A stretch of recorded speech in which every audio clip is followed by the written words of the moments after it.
¿Qué tal? Muy buenas noches, bienvenidos a este falso directo de Paradigma Cero. Como saben, estamos de viaje, pero no los queremos dejar sin programa. Entonces tenemos aquí esta muy interesante grabación. Vamos a hablar sobre los milagros de la Eucaristía y como es costumbre estamos con Pedro. ¿Qué tal, Pedro? ¿Cómo estás? ¿Qué tal? Muy buenas noches, tardes para los que están al otro lado Días. del mundo. Acá disfrutando del calor, la calor o le calor, no es lenguaje inclusivo, es supuestamente francés, ¿sí o no, Matt? Bonsoir les amis, bonsoir a todo el mundo, ¿cómo está? Un gusto estar presente en este programa. ¿Hace cuánto tiempo que no estuve en un programa? Bueno, es un gusto estar Desde, presente. ¿Cómo están desde chicos? diciembre que hicimos la despedida en el estudio, no estás en un programa. Es correcto, es correcto. Ujú. Pero siempre da gusto y hoy vamos a hablar de un tema que me gusta bastante, sinceramente. Sí, milagros, prácticamente. Los milagros. Así Ujú. es. A ver, ¿qué es esto? O sea, para las personas que no están muy pegadas al catolicismo, ¿no? ¿Qué es el milagro de un milagro eucarístico? ¿Qué se diferencia con un milagro común y corriente, por así decirlo? Bueno, un milagro eucarístico, antes de todo, es un milagro sucedido por el poder, la intervención divina, pero de la iglesia. ¿Cómo definirlo correctamente? Ahorita me van las palabras, pero es cuando hay un milagro procedido por la Eucaristía, debido a la hostia, a la bendición de la hostia, el vino, en todo ese rito católico eh, donde proceden ciertos milagros. Y vamos a hablar de ciertos milagros que sucedieron tras los siglos, porque no es algo que es completamente novedoso. Es algo que ya tenemos reportes de los años 1400, 1300. Tenemos ahí una serie de milagros que sucedieron. Pero antes que empezamos a darles, yo estoy seguro que ustedes ya han escuchado hablar sobre una virgen que empieza a llorar, una aparición del Cristo en la hostia. Todos esos son fenómenos, son milagros eucarísticos. Claro, siempre y cuando el milagro es comprobado y certificado por la Iglesia Católica. Siempre y cuando no sea un psicosocial del gobierno de turno, ojo con eso. Así es. Bueno, como mencionaste, este tipo de eventos están desde hace cientos de años. Tenemos aquí una serie de... Para dar contexto, ¿no? A la gente, para que sepa de qué estamos hablando exactamente, tenemos una serie de casos que se han dado. ¿Con cuál quieren empezar, chicos? ¿Empezamos desde el más antiguo? ¿Les Bueno, parece? sí, Sí, el más antiguo. uno Bueno, que el que tenemos en nuestra lista, el más antiguo, ¿no? es, bueno, yo seguramente que debe haber hasta más antiguo que este, ¿eh? De hecho Ojo, que sí. yo pienso que debe haber hasta más antiguo que eso, pero um, uno que encontré fue que ha sucedido en 1240 en la ciudad de Asís. Santa Clara, que estaba en un convento, estaban siendo rodados por a ver si lo digo bien, saracinos. Los Sarraceno. sarracenos. Bueno, y habían ingresado en el convento y ella, para repudiarlos, para alejarlos, cogió cogió el hostia, cogió el y lo ha mostrado a los atacantes y huyeron. Eso es lo que se dice sobre esa historia. Y bueno, entre otras historias de Santa Clara de Asís, porque ha hecho otros milagros que no vamos a hablar acá, pues eso será para otro programa de los santos, ¿no? Ujú. Pero eh, mostrando justamente la Santa Hostia, ella ha podido eh, repudiar, ¿no? Se asustaron y se fueron. Entonces eso, bueno, es da que pensar, ¿no? Da que pensar. Claro, porque no es que estás asustando a los choros del barrio, ¿no? O sea, estamos hablando de soldados profesionales que están acostumbrados a la violencia y que ante un grupo de mujeres, porque ojo, era un convento y Santa Clara no era pues una persona que intimidara a un soldado, logró ponerlos en pares, ¿no? Acá tengo un recuento chiquitito A del ver, caso que es un poquito más detallado. Dice, a ver, lo voy a leer ya, para que para no parafrasear nada. En 1240, Santa Clara libró a las hermanas de su comunidad de la amenaza de los soldados sarracenos que habían llegado desde el claustro del convento y lo logró alzando frente a estos soldados sarracenos el Santísimo Sacramento, que es pues, la hostia, ¿no? Y en el tiempo que hacía esto, estaba implorando el auxilio inminente, el auxilio de la divinidad ante el inminente peligro que venía. Entonces, desde el tabernáculo, que es una parte que está atrás del convento, se escuchó una voz muy fuerte que decía: yo te protegeré siempre. Entonces es ahí cuando los soldados sarracenos entran en pánico y empiezan a correr despavoridos. Entonces es como que no es solamente la visión de una hostia o de una monja, es una intervención directa, es, no sé, la voz de Dios, por así decirlo. O también qué cosas habrán visto los sarracenos, ¿no? Porque Buen punto. sí. eso ha sucedido en diferentes casos, ¿no? De que casos así llamados milagrosos, donde personas que han estado en peligro, por ejemplo, ser asaltados, pero de repente pues han dado media vuelta antes de atacar a su víctima, huyeron despavoridos, es porque algo deben haber visto, ¿no? Entonces, casos bien comunes. Acá tengo otro más que va más o menos por esos años. Mira, acá tengo uno de 1258, A el ver. Corporal de Bolsena, ¿ya? Dice así: en la fiesta del Corpus Christi, en el calendario litúrgico de la iglesia, el sacerdote Pedro de Praga de Bohemia celebró una misa en la cripta de Santa Cristina en Bolsena, y entonces ocurrió este milagro. De la hostia consagrada empezaron a caer gotas de sangre sobre el corporal. Ujú. Esto lo redacta el Papa Urbano IV. Eh, Él agarra y emite esta exequia, ¿no? Dice, esta bula, perdón, no voy a leer el latín, pero dice: el 11 de agosto de 1264, donde prescribió que el jueves después de la octava del Pentecostés se celebrara la fiesta en honor al cuerpo del Señor, Santo Tomás de Aquino fue encargado por el Papa de componer el oficio de celebración. En 1220 fue construida, bueno, perdón, me he perdido ahí en las fechas. El asunto es que está registrado y validado por la autoridad eclesiástica al momento, que era el Papa, que metió una bula.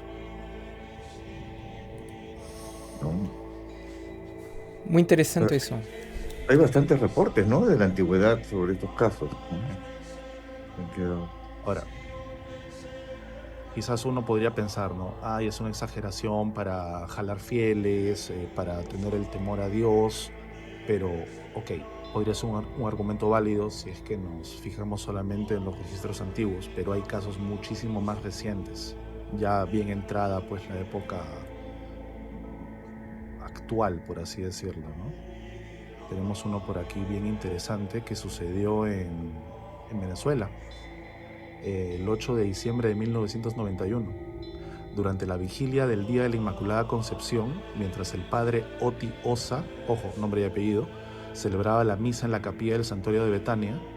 Al momento de la consagración, nuevamente, la sagrada hostia comenzó a sangrar. Mm, ¿Notan un patrón ahí? sí. El padre Oti explicó lo ocurrido.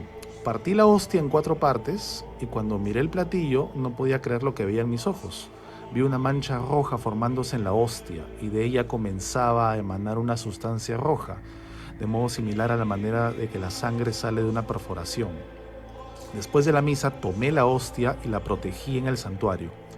Al día siguiente, a las 6 de la mañana, observé la hostia y encontré que la sangre era fluida y luego empezó a secarse. Sin embargo, hasta hoy todavía luce fresca. Asombrosamente, la sangre está solamente por un lado, sin pasar al otro lado a través de la hostia, ¿no? Que ustedes saben cómo son las hostias, son excesivamente delgadas, son finitas. Una muestra de líquido que emanó del centro de la hostia fue analizada en el laboratorio de un hospital de por ahí comprobándose de que es sangre humana. La hostia se conserva actualmente en la localidad de Los Teques, en el convento de las religiosas agustinas Recoletas del Corazón de Jesús, donde es expuesta para la adoración de los fieles y es visitada por numerosos peregrinos. Mira, uno de esos peregrinos, un norteamericano llamado Dan Sanford, en Nueva Jersey, hizo una filmación de la hostia mientras sangraba en noviembre del 98, o sea, 7 años después. En el video se observa cómo la hostia partida se convierte en una hoguera que despide llamas de fuego de un color muy intenso. Luego se ve como una perforación en punción con palpitaciones como si fuera un corazón vivo, de la cual fluyen pequeños ríos de sangre. ¿Qué les parece eso? Eso ya no está diseñado como para asustar a los fieles, ¿no?, del medievo. Es bastante interesante porque, mira, lo que tú comentes en esa historia, imaginamos cuando el Padre Pío, bueno, no es un milagro eucarístico, pero por lo tanto es considerado milagro por el hecho que tenía las santas chagras, ¿cómo se dice en español? Cuando se tiene los stigmatas del crismo. ¿Perdón?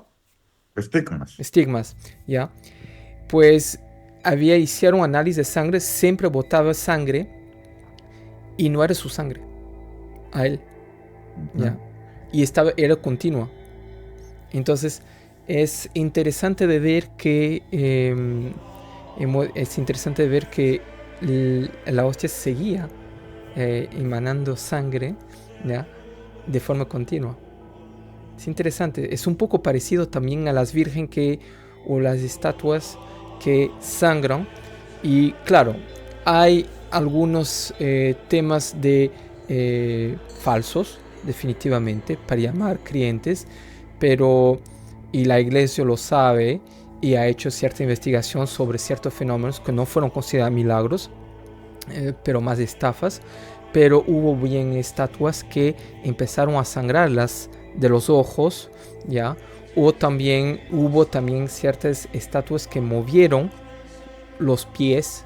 Ese es algo bastante interesante. Bueno, podemos volver un poquito a los milagros.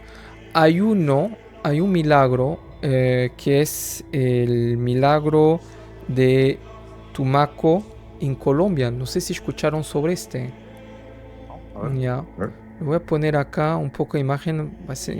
Emilio no está, entonces voy a hacer acá pone. Es interesante porque el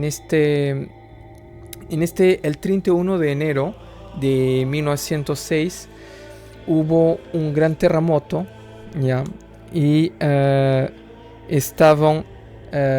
hubo un gran terremoto que ha provocado un posible tsunami, y estaba una ola gigante que estaba por lo menos una gran fuerza de agua que estaba viniendo, y el sacerdote que ha venido fue con los fieles a la playa, ha mostrado el cáliz y el cuerpo del Cristo en la hostia, y el agua se calmaron, evitando que el mar entra en la ciudad para destruir todo. Entonces ese fue catalogado como milagro eucarístico. Es bastante interesante porque no sé si ustedes escucharon ya también muchos sacerdotes, o por lo menos muchas ciudades que están cerca al mar, y también hacen por veces ese tipo de rito de ir al mar y de pedir justamente a Dios para protegerlos contra las fuerzas del mar, porque es verdad que el mar cuando entra destruye todo, ¿no? Y en ese momento pues está catalogado, no tengo ahorita el nombre del sacerdote porque todo eso está catalogado como milagro. Ha logrado frenar el avance del mar. Entonces en 1906. Es muy interesante, ¿no? Porque demostraría que estos milagros que han ocurrido durante la Eucaristía no solamente son materializaciones como por ejemplo, en el caso de aparición de sangre, ¿no? Claro. Sino que también aparece la fuerza para contener fenómenos naturales, ¿no? Como en el Uno caso, por puede ejemplo, decir que es... Dale, dale, Pedro. no, te voy a preguntar más, tú debes conocer un caso que ocurrió un poquito más atrás, en 1433, en Avignon, en Francia, ¿no? Cuando exactamente fue en 30 de noviembre de 1433, Sí. era una época de muchas lluvias torrenciales y los ríos Ron y Durán se empezaron a desbordarse, amenazando e inundar la ciudad, ¿no? Entonces los cofrades, muy preocupados para proteger el Santísimo Sacramento, que los estaban exponiéndolo permanentemente en esta capilla, fueron en una embarcación al lugar y para su gran sorpresa, se dice que las aguas se levantaron contra las paredes, formando una especie de muro. Yo me imagino algo así como cuando Moisés abre las aguas también. Eso Eh, pensaba bien vivo, ¿no? sí, Sí. y entonces se formó como una especie de corredor, como un pasillo, dejando libre el paso para que pudieran llegar al altar, ¿no? Y inclusive el suelo estaba seco. Estaba Eso seco. es lo más extraño, ¿no? Sí. Entonces, se evitó pues de que este sacramento sufriera daños por la inclemencia del tiempo y eso fue presenciado pues por varios de estos cofrades y muchos religiosos que estaban también presentes y se genera una nueva devoción, ¿no? Para la adoración de este Santísimo Sacramento en esta capilla. Entonces, mira cómo la fuerza que tiene, ¿no? Como para frenar, así, este tipo de fenómenos climatológicos fuertes. O sea, no solamente son demostraciones de fe donde aparecen cosas extrañas, ¿no? Sino que ha ocurrido ya en varios casos, ¿no? En Eso es lo que terremotos. te iba a decir, es como que una prueba de la divinidad, porque mira, hoy en día con nosotros con nuestra tecnología no podemos parar un maremoto, ¿no? O sea, por más avanzados que estamos, no podemos contra la fuerza de la naturaleza. Ver un huracán, solamente podemos protegernos y preparar nuestras construcciones, nada más. Pero en cambio acá tienes hechos, intervenciones que uno puede atribuir a la divinidad y que paran la naturaleza, que es algo imparable. O sea, ya no es solamente una manifestación, como bien dices. No sé qué tengo, que todos los casos que yo he encontrado están relacionados a la sangre. No sé si quieren que les lea otro, porque todos los Claro. míos son feos. ¿Ya? No, pero antes que vayas a contarlo, solo para concluirmos eso de las fuerzas que no logran destruir, por ejemplo, las aguas, acuérdense algo que nuestro querido Moisés nos había contado, ya no sé si ya fue interno, pero cuando hubo la Segunda Guerra Mundial, de las mesuzas que se ponía a las entradas que los judíos ponen a la entrada como protección, él nos ha El marco de sus contado, puertas. claro, y él nos ha comentado, me acuerdo muy bien, que cuando hubo los bombardeos de la Segunda Guerra Mundial, que destruyeron un montón de casas, muchas casas donde la fachada tenía la mezuzá no se destruyeron. ¿Ya? Entonces, volvemos, claro, ahí estamos hablando más de los ritos católicos, ¿no? Pero para que vean también la fuerza, ¿no? De ciertos objetos consagrados, ritualizados o preparados para una protección, ¿no? Interesante eso. ¿Recuerdas cuando también Moisés nos comentó que él mismo, creo que tenía, en Puerto Rico, creo que le ocurrió que colocó también un mezuzá en su puerta y hubo un huracán, ¿no? Ujú. Digamos, un ciclón y iba destruyendo todo a su paso. Y sin embargo, los vecinos se quedaron sorprendidos porque cuando iba a llegar a su casa, se desvió y siguió su camino. Evitó la casa, ¿no? ¿Te das cuenta? Qué gran poder. Y ahí podremos ingresar a ciertas teorías. La fuerza energética que tiene este elemento físico. ¿Será que influencia?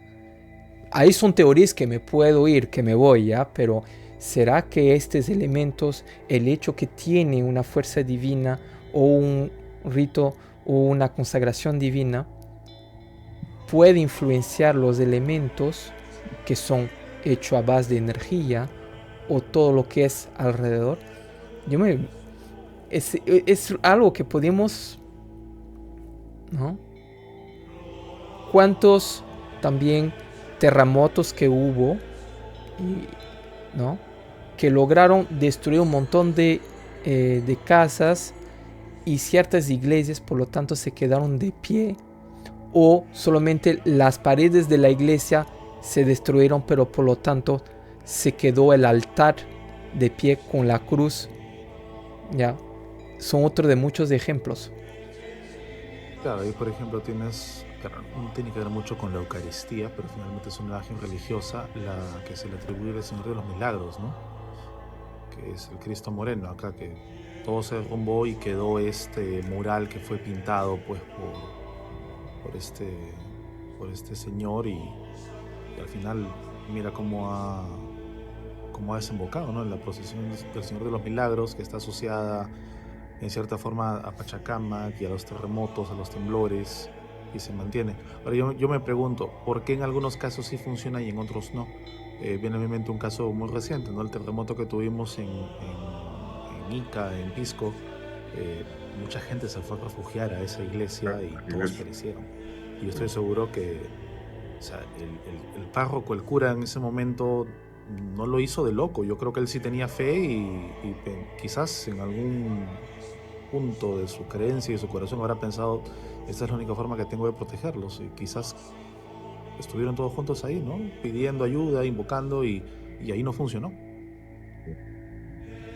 Bueno, yo sé que estamos hablando sobre estos símbolos católicos, pero también hay otros símbolos en otras culturas donde también ocurre algo similar. Por ejemplo, ¿han visto los torii, que son estos portales japoneses simbólicos de madera?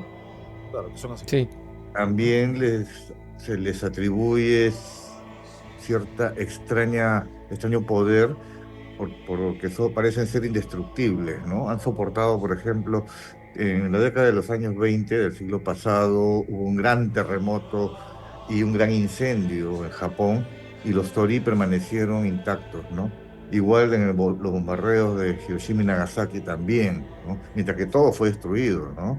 Entonces, eso es lo extraño, ¿no? De qué concentración de energía o es la fe lo que los mantiene así.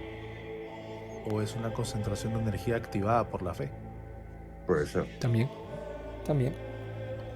A ver, cuéntanos tu historia. Tengo dos A ver. que van por el mismo lado de la sangre, ¿ya? Ojalá que YouTube no desmonetice este video. A ver, el milagro de Casia. Ocurrió en el pueblo de Italia, en Casia, en 1330. Ojo, un sacerdote había perdido su respeto por la Eucaristía y ejercía su ministerio sin gusto y por rutina. Lo llamaron para que llevara la comunión a un enfermo, cosa muy común, ¿no? Y en esa época esto se hacía de forma muy solemne, tocando pues una campanilla por el camino, haciendo todo un ritual, haciendo toda una ceremonia. El sacerdote, en vez de hacerlo de esa forma, simplemente cogió una hostia consagrada, le sacó de ahí del brevario y se la llevó como si fuera una galleta más, ¿no? Sin ningún respeto, sin delicadeza, sin nada. Cuando llegó a la casa del enfermo, al momento que él abre el libro, se encontró con 2 manchas de sangre, una en cada lado del libro, donde había estado colocada la hostia en medio, ¿no? Ante esto, pues, él entró en pánico y como que recobró su fe. Una de las páginas de esta Biblia todavía se conserva en Perugia y con el tiempo se ha formado lo que parece ser el rostro de Cristo en la mancha de sangre que ya está seca. ¿Qué opinan de eso? Interesante. Como estas, sí, pues hay apariciones de rostros milagrosos, ¿no? Sobre todo de Cristo o de la Virgen, que no solamente aparecieron durante una Eucaristía, sino también en ciertos lugares, ¿no? Pero ahora, ha habido, cuando ocurre, por ejemplo, en un árbol, ha habido mucho de pareidolia también en esos casos, ¿no? Pero ¿cómo es la fe de la gente que empieza a convertirlo como una especie de santuario, ¿no? No sé si esto... Hay un fenómeno parapsicológico que se llama caray, se me fue el nombre, así como la cara de Belmes, es ¿Teleplastía? teleplastía, exactamente. Y que todavía no tiene una explicación definitiva, pero podría ser también el pensamiento colectivo de muchas personas en una sola idea, podría ser, ¿no? Y no, la fe tiene, pues, quizás todavía características que no conocemos a fondo, qué efectos podría causar también y generar este tipo de apariciones. No sé, estoy teorizando nada más. Podría ser, ¿no? Pero quizás no tenga mucho que ver la cantidad de creyentes, porque en estos casos, por ejemplo, el que les acabo de contar, ¿no? Era un sacerdote que había perdido la fe, que había perdido el respeto, y sin Mm, embargo sucedió. O sea, me parece que también hay una especie de voluntad atrás de esto. Sí. como una prueba que le han querido dar. Claro, como que una zamaqueadita. Mira, acá tengo otro cortito, ¿ya? El milagro de Zimbalá. En Zimbalá, espero que se pronuncie así, o Zimbayá, no sé, España. Hay otro milagro en 1370. Otro sacerdote que también estaba dudando de sus creencias y en general de la Eucaristía, de todo el rito, vio sus dudas totalmente despejadas cuando en su cara, mientras consagraba el asunto este, de la hostia, el cáliz y todo esto, se le apareció un trozo de carne que chorreaba sangre. Esta sangre le manchó el corporal y eso que está manchado de sangre todavía se conserva y todavía lo cuidan como... Le han puesto el Santísimo Misterio Dudado. Ok. Y cada 12 de septiembre se celebra su aniversario, como si fuera un milagro más, ¿no? O sea, ya estamos haciendo celebraciones del milagro producto de una duda. Mm. Sin embargo, es evidencia de que, ok, sí existe vamos a llamarlo poder mayor, ¿ya? Porque no me atrevo ni siquiera a teorizar cuál es el objeto de dejarle este tipo de pruebas a, a un humano, ¿no? Ahorita se me están cruzando por la cabeza las voces de Salvador Freixedo que me están diciendo muchas cosas, pero vayamos todavía por el lado católico, ¿no? Porque finalmente es algo que refuerza la fe y demuestra un poder sobrenatural que está detrás de todo esto. Sí. Es Ahora que Para los que no mencionas, sepan quién es Salvador Freixedo, les recomiendo que vean ese programa que hemos hecho. Ponen el Salvador Freixedo con X, Paradigma Cero. Les va a gustar. O quizá no. ahora que mencionas el tema de estas manifestaciones donde ha aparecido sangres en Latinoamérica, también ocurrió un caso muy parecido en Argentina, en la Ah, parroquia de Santa María en Buenos Aires, ¿no? Ocurrió tres veces, ¿ah? En el año 1992, 1994 y en 1996. El entonces arzobispo de Buenos Aires, que actualmente es el Papa Francisco, ¿no? mm, Mandó a investigar este fenómeno que ocurrió, porque en 1992, después de la misa del viernes del 1 de mayo, mientras se preparaba pues la reserva eucarística, ¿no? Uno de los ministros eclesiásticos, ¿no? Encontró algunas piezas de hostias consagrado en la copa, siguiendo lo que en la iglesia se prescribe en estas situaciones. El sacerdote lo puso en un recipiente de agua, ¿no? Y luego colocó en el tabernáculo para esperar a que se disolvieran. En los días siguientes, varios sacerdotes fueron a comprobarlo, eh, pero nada había cambiado, ¿no?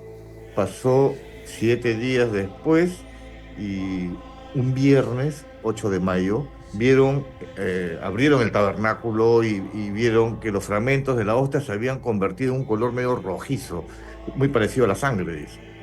El siguiente domingo, eh, durante las dos misas nocturnas, se notaron varias pequeñas gotas de sangre, nuevamente la sangre, en las copas con las que los sacerdotes pues, distribuyeron la comunión, ¿no? Luego, el 24 de julio de 1994, durante una misa a unos niños, mientras que el- un ministro eucarístico tomó la foto del tabernáculo, vio una gota de sangre en la copa, ¿no? Luego, en el año 1996, durante la misa de la Asunción de la Sagrada Virgen, una hostia consagrada se cayó al suelo durante la distribución de la comunión, ¿no?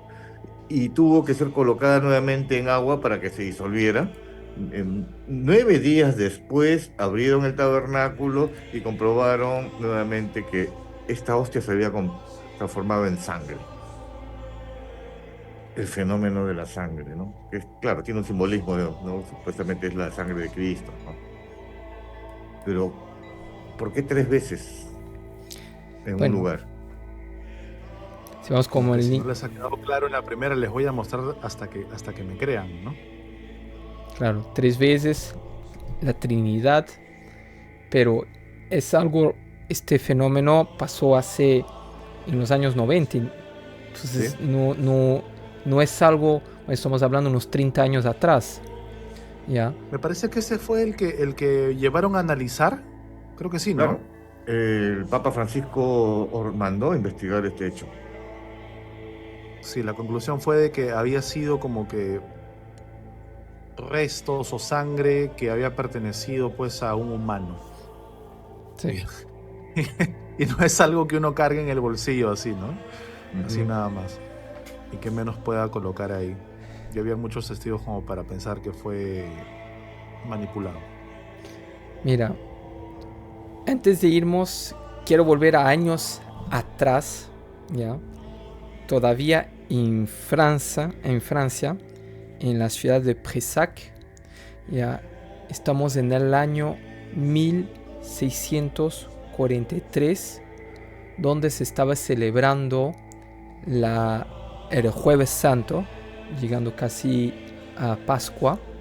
Entonces los fieles se fueron a la misa, tranquilos, regresaron a sus casas y un incendio se declara en la iglesia, y en ese momento estaba el ¿cómo se llama? El Santísimo expuesto, ¿ya?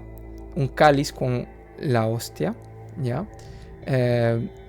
Y lo más, vamos a decir, lo más increíble de esto, toda la iglesia ardió, se quemó. Con el calor, el cáliz se derritió, No. pero la hostia quedó intacta. Y Hostia. sí, y es algo, hasta la fecha, les voy a mostrar una imagen ahorita mismo, ¿ya? Es increíble porque todavía conservaron la hostia, ¿ya? El cáliz, todo el cáliz se ha derretido y guardaron el hostia. Está actualmente en un museo. Bueno, estamos hablando en 1643, estamos hablando, yo no sé cómo hicieron para guardar durante más de 400 años el hostia, ¿ya? Pero por lo tanto, ahí en sí se ha guardado. Y eso es algo increíble. Increíble. También, bueno, ese es uno de ellos. Tengo otra también que pasó en las islas de Martinica, que son las islas perteneciendo al gobierno francés. Ya, ahí está un volcán. No sé si las tengo acá. Sí, fue en 1902. Ya, y el volcán ha empezado a entrar en erupción de una tal fuerza, ya. Entonces los habitantes, los pobladores se pusieron en la iglesia para orar, y en ese momento apareció para un cierto tiempo la cara del Cristo en el hostia, y el volcán se calmó. Interesante. ¿Ya? Sí, eso fue en 1902 en sí. Es bastante interesante más una vez de ver que, coincidencia o no, pero que hay una aparición del Cristo en el hostia, esa es una, pero que calma el volcán que estaba a punto de entrar en erupción. Interesante. volvemos a lo que hemos hablado a poco sobre los fenómenos, ¿no? Naturales, de controlar eso. Es algo increíble, ¿no? Lo que me queda claro es que es un dios muy poderoso y bastante sanguinario, ¿eh? Sí, Esas dos cosas me quedan clarísimas. sí, definitivamente. Dentro de las cosas que yo he estado buscando, que he encontrado otro que yo sé que me van a odiar, muchas personas se me van a comentar horrible ahí en la caja de comentarios, pero igual háganlo. También tiene que ver con la sangre. ¿Se los cuento? Adelante. Este es de 1971, si no me equivoco. No, el análisis, perdón. Bueno, pues se los voy a leer. Un monje de la Orden de San Basilio en la anciana Italia había experimentado bastantes dudas sobre la presencia real de Jesús en la Eucaristía, como siempre, ¿no? Otro monje dudoso. En medio de la misa, mientras recitaba las palabras de consagración, vio cómo el pan se transformó en carne humana y la sangre se coaguló en 5 coágulos. Actualmente se puede visitar esa carne y esa sangre milagrosa en la iglesia de San Francisco del Anciano en Italia. Esto fue sometido a un análisis en 1971 por el doctor Odoardo Linoli, jefe del Servicio de los Hospitales Reunidos de Arezzo y profesor de Anatomía e Historia Patológica de Química y Microscopía Clínica, y el doctor Ruggiero Bertelli, profesor emérito de la Anatomía Humana en la Universidad de Siena. O sea, no son dos personas X, no somos Pedro, Matt y Francisco que estamos simplemente hablando, ¿no? Eran profesionales de salud que investigaron esto. Sus conclusiones fueron estas. La carne era verdaderamente carne. La sangre es verdadera sangre. La sangre pertenece al tejido muscular del corazón, miocardio, endocardio y nervio vago. La carne y la sangre son del mismo tipo AB y pertenecen a la especie humana. Es el mismo tipo de sangre encontrado en la Santa Sábana de Turín. Se trata de carne y sangre de una persona viva, ya que la sangre es la misma que se habría podido tomar ese día a un ser vivo. Estaba líquida. En la sangre fueron encontrados, además de las proteínas normales que aparecen, ¿no?, los siguientes minerales: fósforo, magnesio, potasio, sodio, calcio y cloretos. No sé qué será cloretos. La conservación de esta carne, que ya de por sí es rarísimo que se conserve, estamos hablando del siglo VIII y lo analizaron en 1971, o sea, hay bastante tiempo entre el suceso y el análisis. Dejen claro de que, o sea, esto se ha mantenido intacto por 12 siglos, ha soportado la acción humana, los agentes atmosféricos, los agentes biológicos, virus, bacterias, todo lo que está ahondando por ahí en el ambiente. Ocurre un fenómeno muy parecido al de los cuerpos incorruptos de los santos, ¿no? Que es algo que también aparentemente no tiene todavía una explicación, pero algo ocurre con el tejido humano que permite, pues, que no se descomponga. Y ahora, ¿por qué esta aparición de sangre y carne, no? Ese es lo más... Es- sí. No no es que a es Jehová le raro. gusten los anticuchos, tiene que haber una explicación atrás de esto. Ahora, ¿Qué hemos significado hablado de un tendrá? montón de casos en el extranjero, ¿no? En Europa, en el Viejo Mundo, en Venezuela, en otros países, pero ¿en Perú tenemos algo? Sí, tenemos uno que no es muy reciente, es bastante antiguo, porque ocurrió en 1649, ¿no? En la ciudad de Puerto Etén, al norte del Perú, ¿no? Se dice que la hostia había sido expuesta había sido consagrada para la adoración pública, y apareció el niño Jesús y 3 corazones de color blanco que resplandecían y estaban unidos entre sí. La primera aparición del divino niño sucedió en la noche del 2 de junio de 1649, durante la oración de las vísperas y la exposición. Bueno, hay una celebración llamada, pues, el Corpus Domini, ¿no? Cuando termina la ceremonia, el fraile franciscano Jerome da Silva Manrique, o Jerome de Silva Manrique, estaba reservando la custodia en el tabernáculo, cuando de pronto se detuvo, ¿no? En la hostia había aparecido vio el rostro resplandeciente de del niño Jesús.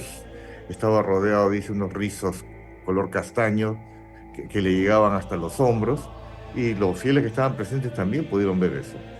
La segunda aparición se verificó algunos días después, durante los festejos en honor a la Virgen Santa María Magdalena, ¿no?, que es la patrona de la ciudad. ¿No? Durante la exposición de este sacramento, nuevamente el Divino Niño apareció en la hostia. O sea, era otra hostia, imagino, ¿no? Vestido con una túnica de color morado, ¿no? Debajo de esta tenía una camisa que le llegaba hasta la mitad del pecho, y según se ha relacionado con la usanza de los indios de esa época. A través de esta señal, el Divino Niño quería, se dice, identificarse con los habitantes mochicas de la zona de Ten, para demostrarles no sé, su amor, su cariño, así, también a todos. Esa es la interpretación que le dan, ¿no? Claro, en la época, ¿no?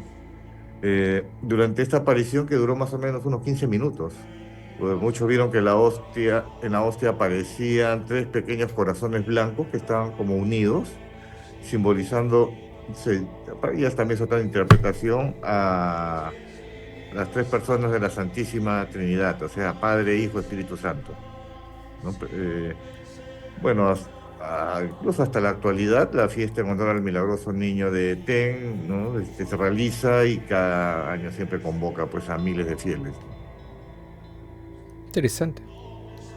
Interesante. Y eso me hace pensar en un caso que sucedió en 2013. ¿Dónde? En 2013, mira, aunque no lo pienso, sucedió en India, ¿ya? No me acuerdo ahorita exactamente la ciudad, ¿ya? Pero lo que sí me acuerdo, estamos en el 15 de noviembre del 2003, donde el padre Tomás Patrical, lo voy a poner en foto, celebrando la Eucaristía y haciendo la consagración de la hostia, un rostro supuestamente pareciendo a Jesucristo, ya aparece en el hostia. Y acá les voy a poner otra imagen para que la vean, ya, que es un poquito más claro. Todos se quedaron de boca abierta cuando el fenómeno pasó, definitivamente. Y esa hostia fue después dada al arzobispo para poder ser investigado por el Vaticano, ¿ya? Ahora, yo no he tenido más informaciones, no he logrado encontrar más informaciones de lo que ha sucedido después, ¿ya? Pero ya estamos en 2013. En 2013 ya había celulares, ya se podía tomar fotos. Quizás no como ahorita los últimos modelos que tenemos, pero por lo tanto ya había máquinas fotográficas, y se tomó y apareció eso. Entonces, bastante interesante, pero vemos que estamos en 2013. Entonces esos fenómenos siguen sucediendo, ¿ya? Bueno, nos has hablado del fenómeno, lo que ha sucedido en Buenos Aires, Pedro, ¿ya? Y hay una ahorita que quiero compartir con ustedes, que este fue un fenómeno que hizo un boom así en Francia en los años 90, un poquito más que los años después de haber pasado esos fenómenos de Buenos Aires. Ha sucedido algo espectacular en Francia, y fue grabado en directo, en plena misa, ¿ya? Y les voy a mostrar el video, y en ese video les voy a dar un poco el spoiler para que ustedes lo puedan ver. Durante este fenómeno pasó en una Eucaristía en Lourdes en 1999, y podemos apreciar que al momento de que el sacerdote está en la consagración de la hostia, ya, en la Eucaristía, ustedes van a poder ver la hostia levitar de 1 a 2 centímetros sobre el plato. Una levitación, ¿ya? Vamos a verla en video. Ahorita les voy a poner para que ustedes lo puedan ver, ¿ya? Porque a mí me... A ver, ¿dónde la tengo? Vamos a orar a la hostia para que no flageen el video. Ya. O ir al infierno, ¿no? Ahorita estoy poniendo el video, ¿ya? A ver. Y podemos ver la apreciación, la imposición de mano. Y miren la hostia en el plato. Miren bien. Una hostia grande, ¿no? Sí, enorme. Ya, se levitó. Es increíble. Y el sacerdote, como está concentrado en su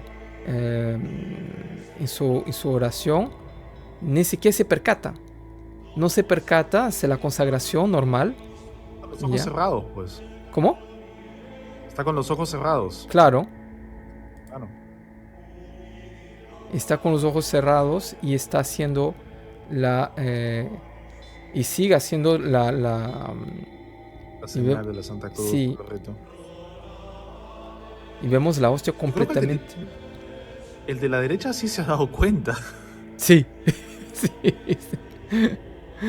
Es algo increíble. A ver, el camarógrafo en ese momento, lo que fue más increíble es que el camarógrafo de France 2 en ese momento ya se dijo, ¿qué está pasando? Él se ha percatado y lo dice en directo. ¿Ya? Lo dice en directo. ¿Ya? Entonces, el Vaticano no ha hablado más sobre el tema. No ha dado mucha explicación sobre eso. Lo que sí todos lo vieron. A ver, ustedes lo vieron que ahora en 2024 existe estas cosas que permiten hacer levitación, ¿no? Para girar con imantado. O generación de contenido por IA. Claro, ya. Pero estamos en el año 99, donde todavía la informática o la tecnología... Ni siquiera habían smartphones, empezando por ahí. Exacto. Entonces, una levitación de 2 centímetros, y lo vemos bien, ¿eh? El hostia haciendo hasta que se deja completamente levitado. Eso fue algo que hizo un boom en las noticias en Francia. Bueno, fue un boom total.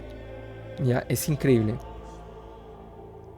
Ahora, el Vaticano no se ha pronunciado más sobre eso. Extraño, ¿no?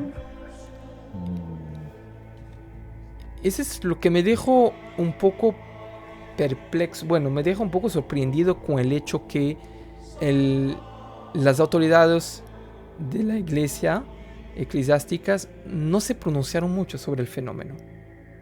Bueno, pero es que también los tiempos de la iglesia son muy distintos a los tiempos normales. ¿Eh? Todo esto lo que se demoran para canonizar y para hacer todas sus cosas. Yo creo que eso también está bien porque tienen que seguir todo un proceso, toda una investigación. De cierta forma ayuda a calmar a los fanáticos. Sí. Yo creo que sí. Yo me pregunto si realmente ha sido una manifestación debido a la Eucaristía o habrá sido un don telequinético del sacerdote en ese estado de conciencia que ha estado concentrado, quizás. No sé. No lo sé, pero mira, date cuenta una cosa. En el momento del video, tú ves que el sacerdote se retire. Se retire después de la imposición de mano, se retire y el hostia siga en levitación. Después en el video más largo ustedes lo podrán buscar en internet, en YouTube, etc. Ustedes van a ver que después cogen la hostia, ¿no? Para hacer para mostrarla a la gente, pero todavía no hay mucha explicación sobre el fenómeno. Ahora, yo los dejo a vuestro criterio. Ustedes que están ahorita en el chat, que nos dicen qué opinan sobre eso, porque con todo lo que ha sucedido, con todo lo que hemos hablado durante este programa, existen definitivamente milagros y fenómenos que no podemos explicar. Es claro que cuando pensamos en los inicios de los años 1000, 1200, 1300, es verdad que podía haber, como dijiste Pedro, puede haber paradolia, podemos creer en muchas cosas que ahorita quizás ya tienen explicación, Pero en el año 1990, lo que pasó en Buenos Aires, lo que pasó en Lourdes y otros fenómenos, ¿no?, de vírgenes que lloran con lágrimas de sangre, ¿ya? Los stigmatos del Padre Pío, por ejemplo, son cosas que no se explican todavía. La ciencia no tiene explicación sobre eso. Yo les dejo Muchas cosas no tienen explicación todavía. No lo tiene. Pero la iglesia lo sabe muy bien. Ya se están abriendo mucho más en temas, en esos temas. La iglesia ya se abrió mucho más, pero sigue siendo, siempre lo toma con mucha precaución. Por ahí leí... Adelante, Francisco. Creo que le voy a decir, va a caer mejor luego. Dale. Ya, no, por ahí leí en una página católica, ¿no? Sobre los fenómenos paranormales, lo que para los investigadores es todavía, digamos, objeto de estudio, para los católicos es una realidad. Quiere decir que reconocen los fenómenos paranormales.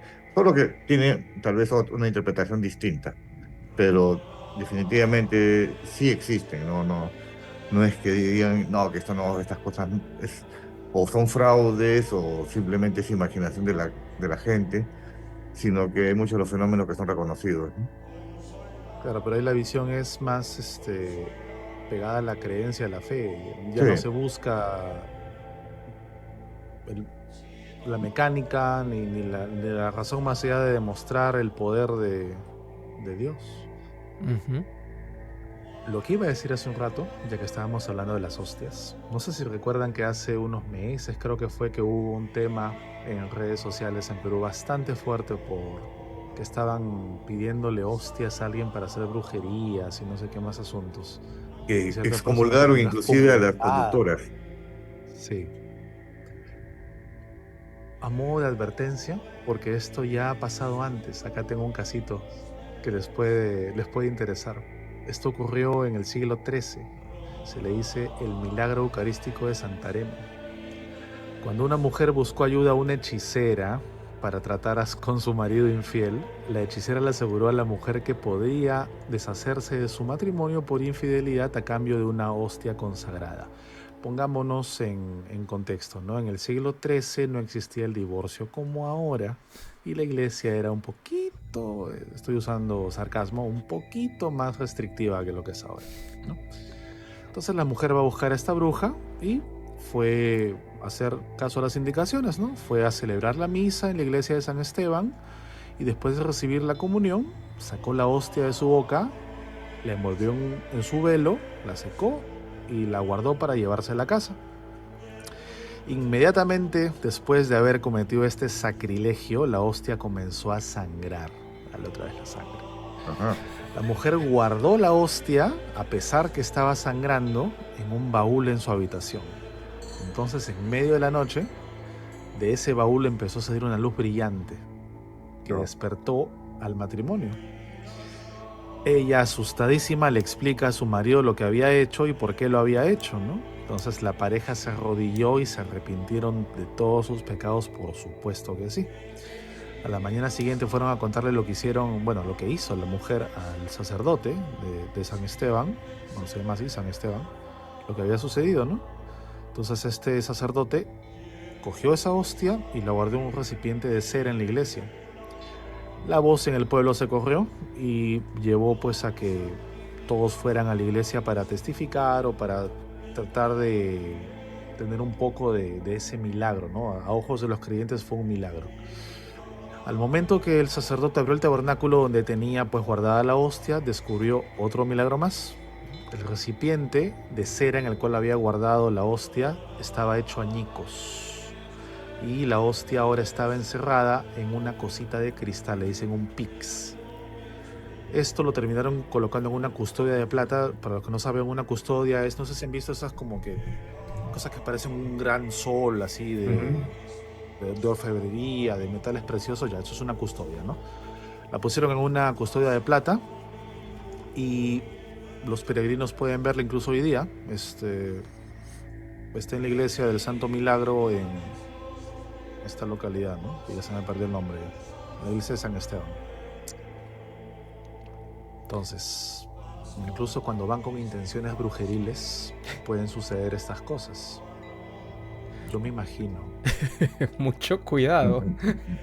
Mucho cuidado, porque más de una persona, con tal de desafiar a los poderes fácticos religiosos del otro lado, quizás se les ocurra hacer algún sacrilegio, alguna cosa con una hostia, no sé. A lo mejor vamos a tener otro de estos casos, pero ya en Lima, en 2024.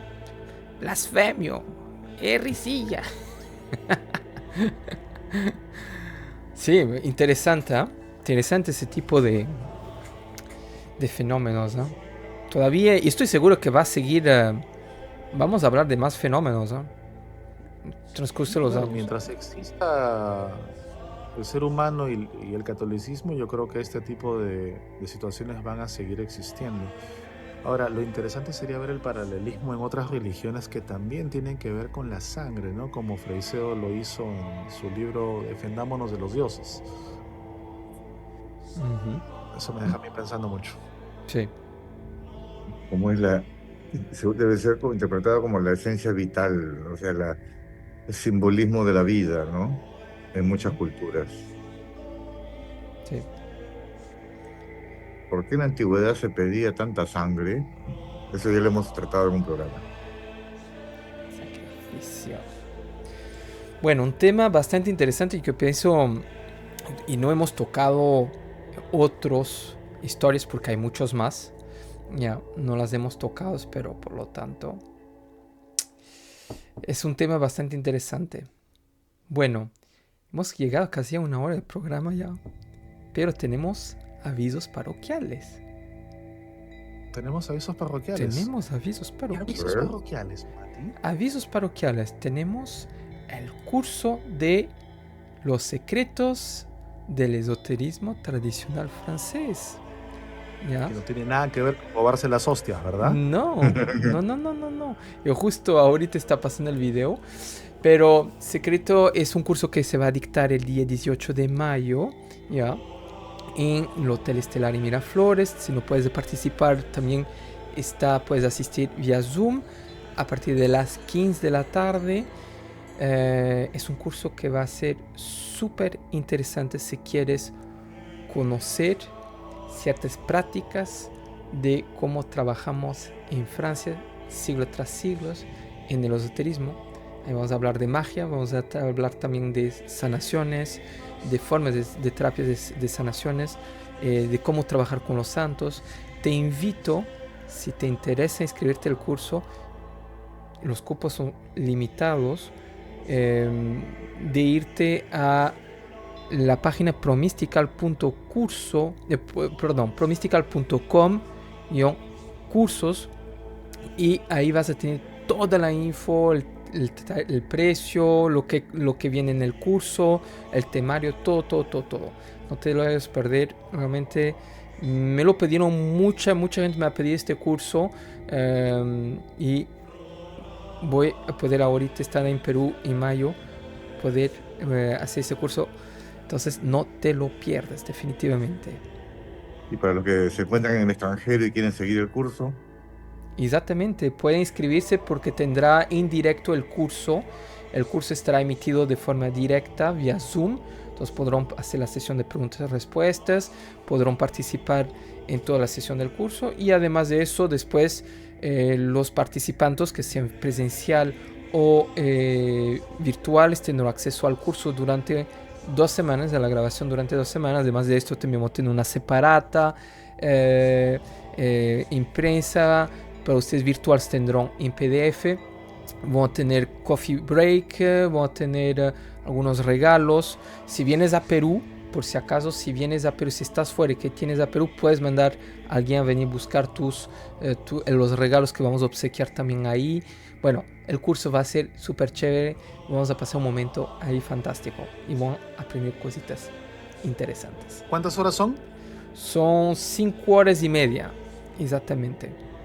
Es intenso. Va a ser intenso, ojo, va a ser un curso bastante intenso allá, con muchas cosas de hablar sobre historia del esoterismo y de la magia en Francia, sin contar rituales que vamos a enseñar, sin contar prácticas, que si ustedes van a salir de ahí ya con conocimiento para un futuro próximo curso de algo más intenso también.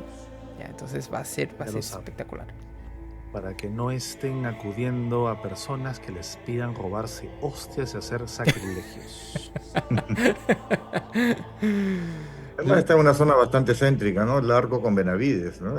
Llegas ahí muy fácilmente de cualquier punto de la ciudad. Sí, es por ese motivo que hemos elegido este lugar, por el hecho que sea más fácil, porque la Cámara de Comercio de Lima es más complicado acceder. Yo me acuerdo cuando hemos hecho el curso de Transforma tu vida. Transforma tu vida, que fue dictado en noviembre, ya en diciembre, inicio de diciembre, si no me equivoco. Fue más de 1 hora desde La Molina para llegar ahí. Fue horrible el tráfico. Ya, entonces, y ahí va a ser más céntrico y más fácil para acceder.